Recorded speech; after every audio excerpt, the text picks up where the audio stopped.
Welcome to Bookingup as we continue Chapter 13 of the Miraculous Journey of Edward Tulane. They travel on foot. They travel in empty rail cars. They were always on the move. But in truth, said Bull, we are going nowhere.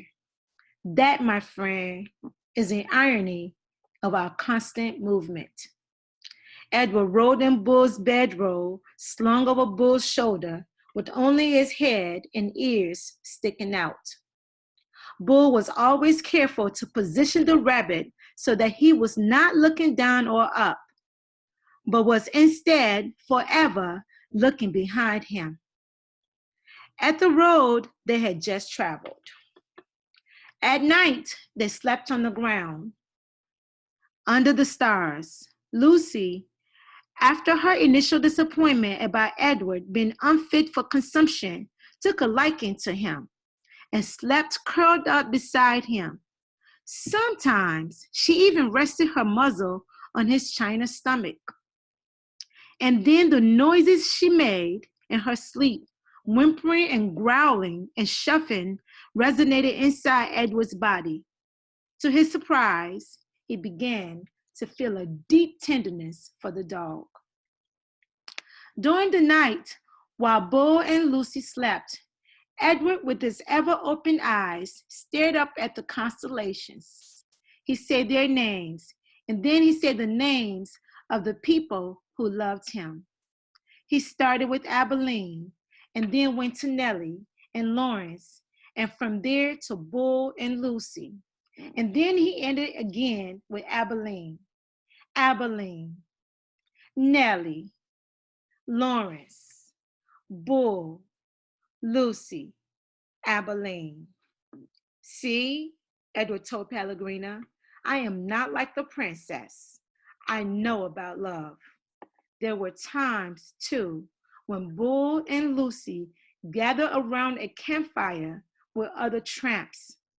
Bull was a good storyteller and an even better singer. Sing for us, Bull, the men shouted. Bull sat with Lucy, leaning against his leg, and Edward balanced on his right knee, and he sang from somewhere deep inside himself. Just as Edward could feel Lucy's whimpers and growls resonate through his body at night, he could also feel the deep, sad sound of Bull's songs move through him. Edward loved it when Bull sang. And he was grateful to Bull, too, for sensing that a dress was not the right kind of clothing for Edward. Malone, said Bull one night, it's not any desire to offend you or to comment negatively on your choice of garb, but I'm forced to tell you that you stick out like a sore thumb in that princess dress. And also, again, with no wish to offend you, the dress has seen better days.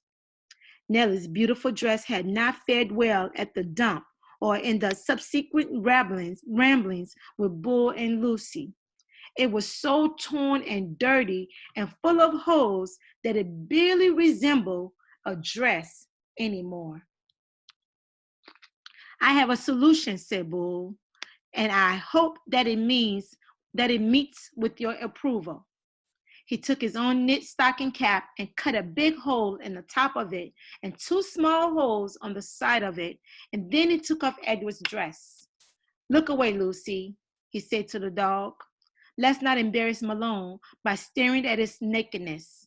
Bull slid the head over Edward's head and pulled it down and poked his arms through the smaller holes. There you go, he said to Edward. Now you just need some pants. The pants Bull made himself, cutting up several red handkerchiefs and sewing them together so that they formed a makeshift covering for Edward's long legs. Now you have the proper outlaw look, said Bull, standing back to admire his work. Now you look like a rabbit on the run. Chapter 13, The Miraculous Journey of Edward Tulane.